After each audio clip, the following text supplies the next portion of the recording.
সব কাজ যখন নিজের হাতে করতে হয় তখন ফুল স্পিডে কাজ করতে হয়। Welcome back to my channel. আমি অহনা। আশা করি তোমরা সবাই অনেক বেশি ভালো আছো, আমিও ভালো আছি। কী আর করা যায়, দুপুরবেলা কাজ করতে শুরু করলাম খাওয়া দাওয়া করে। মানে এক সাইডে রান্না বসিয়েছি আর এক সাইডে কাজ করতে বসেছি।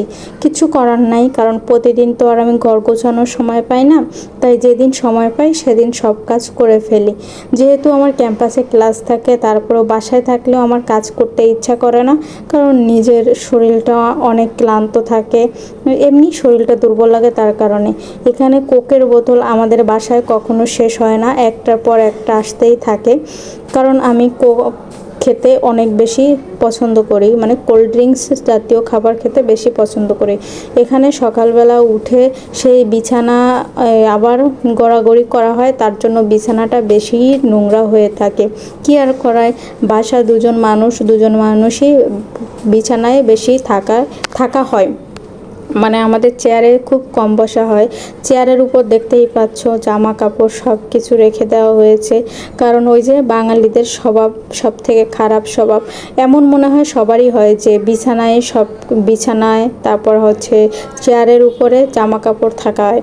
এখানে তার কিছু শপিংয়ে ছিল, জুতা ছিল, ওগুলা হচ্ছে ওই পাশের রুমে রেখে আসলাম। ওটাও আমাদের রুম, তো ওইখানে রেখে দিয়ে আসলাম।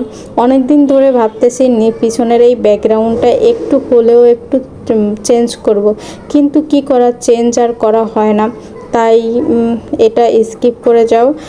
সামনে ওখানে একটা পর্দা কিনলে তাহলে আর পিছনের দরজাটা দেখা যাবে না।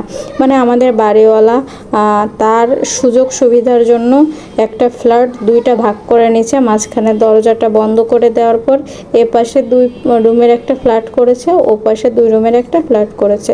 যাই হোক, এটা তার পার্সোনাল ম্যাটার, আর এর জন্য আমাদের সুবিধা হয়েছে, কারণ আমরা তাহলে তো আর এই বাসাটা পেতাম না।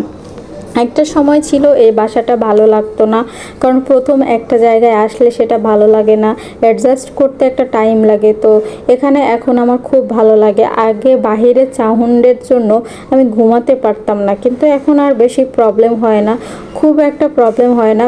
বেশিরভাগ সময় জানলাটা আমরা বন্ধ করেই রাখি, যেহেতু জানলা ছাড়া অনেকটা আলো বাতাস চলে আসে, তার কারণে আর জানলা খুলতে হয় না। আজকের ভিডিওটা জাস্ট এতটুকুই থাকবে। আমার রুমটা একটু ক্লিন করলাম, প্রতিদিন করা হয় না, তার আজকে একটু শেয়ার করলাম। নেক্সট পার্টের ভিডিওটাও, এর পরবর্তীতে আমি কি করলাম সেটাও তোমাদের সাথে শেয়ার করব।